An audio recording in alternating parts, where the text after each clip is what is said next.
Okay, let's talk about something that can feel, well, pretty overwhelming. Academic funding. It's this world of high stakes and, honestly, a lot of unclear rules. The pressure to win those grants and fellowships, it's huge.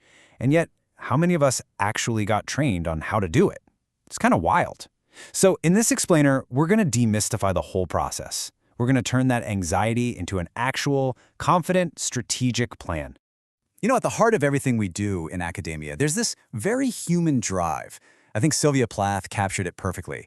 Let me live, love, and say it well in good sentences. And that's it, right? It's not just about the data or the theories. It's about communicating your passion, your vision, in a way that just connects with people. And that, right there, is exactly what a killer grant application does. But here's the first big hurdle we all face. The skills that make you an amazing researcher, crafting that perfect, detailed academic paper, are not the same skills you need to write a winning grant proposal. Think about it. Academic writing is all about explaining what you've already done. Grant writing, that's a sales pitch. It's about persuading someone to invest in what you're going to do. They're two different beasts, for sure. All right, so to guide us through this, we've got a 5-part roadmap. First, we'll tackle the challenge, this skill gap. Then, we'll build a blueprint for your narrative. After that, we'll dive into the toolkit for finding opportunities, break down a real-world fellowship, and finally, we'll map it all out depending on where you are in your career. Let's get into it. Okay, Section 1, the skill gap. This really gets to the heart of the matter, why just doing great research, as important as it is, often isn't enough to get the funding it absolutely deserves. We've all heard publish or perish, right? It's practically drilled into us. But there's this other reality that's just as real, fund or fade. Our institutions expect us to bring in that external money. But where's the training? It's so rare to find any formal training on grant writing and PhD programs or even later on. It's a huge disconnect. And hey, this isn't just a feeling. The data backs it up. The competition is getting seriously fierce. Just look at the trends for the National Institutes of Health. Over the last couple of decades, that success rate has been on a downward slope. Bottom line, more and more people are fighting for the same limited pool of cash. And it's not just the NIH. We see the exact same story with other big players like the National Science Foundation. The whole landscape is just crowded. It's super competitive. And that's exactly why you can't just sit back and hope for the best anymore. You have to have a proactive, really compelling strategy. Okay, so that brings us to Section 2, the blueprint. We know the problem, right? Now let's talk about the solution. How do you actually build a narrative that cuts through the noise and, well, wins? I absolutely love this quote from Georgetown's guide. It says to treat this as a thought experiment. It's not some contract you're locked into forever. It's a chance to design a blueprint for your life, for your career. You're showing the committee not just your resume, but your vision, how you're actively thinking about where you're headed.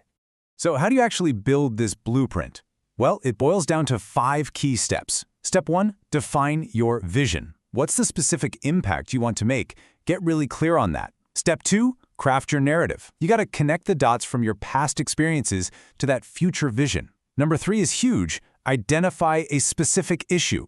Don't just say you're working on climate change. No, get granular. Talk about regulating deforestation. That specificity, that's what makes you sound credible.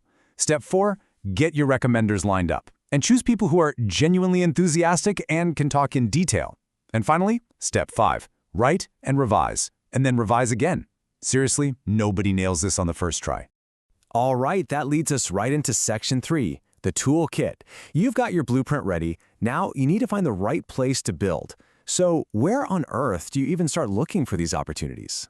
Well, here are some of the heavy hitters. You've got Grant Forward, which is just a massive database with thousands of sponsors.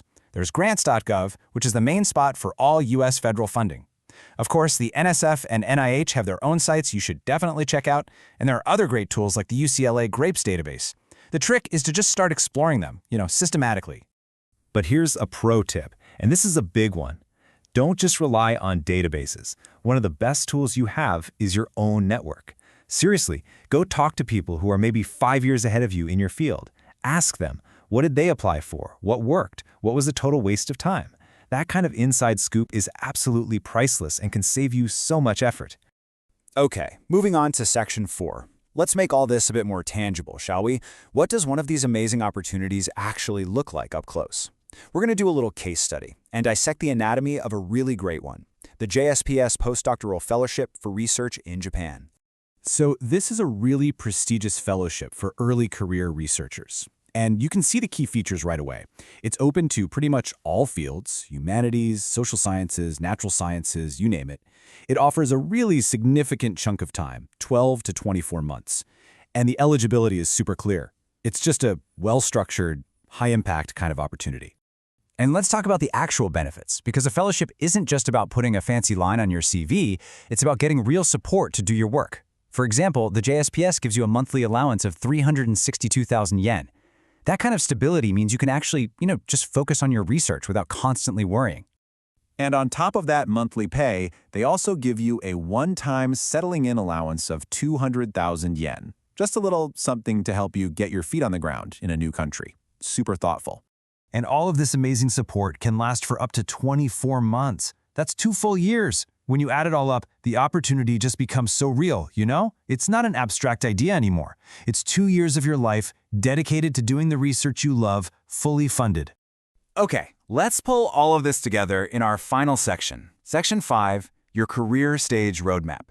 Because here's the thing, the skills you need for both academic writing and grant writing, they're not static. They change and evolve, right along with your career. This little roadmap here shows you exactly how things shift over time. When you're a doctoral student, it's all about building your research agenda and just figuring out what grants are even out there. Then, as an assistant professor, you start small, targeting specific sponsors. Move up to associate professor and you're scaling up, maybe doing more collaborations. And by the time you're a full professor, your role really changes. You're mentoring others, leading those huge multi-institutional proposals. The big takeaway is that this is a long game. It's a continuous process of building skills, not just one single test you have to pass. So let's end with this one thought. Think about it. Your entire academic career is, in a way, one big proposal. Every paper, every class, every application, it's all part of the story you're telling. It's the narrative of your work, a narrative you build piece by piece. So the real question is, what are you asking for? What's your proposal? What impact are you trying to make? Because that's the vision that truly deserves to be funded.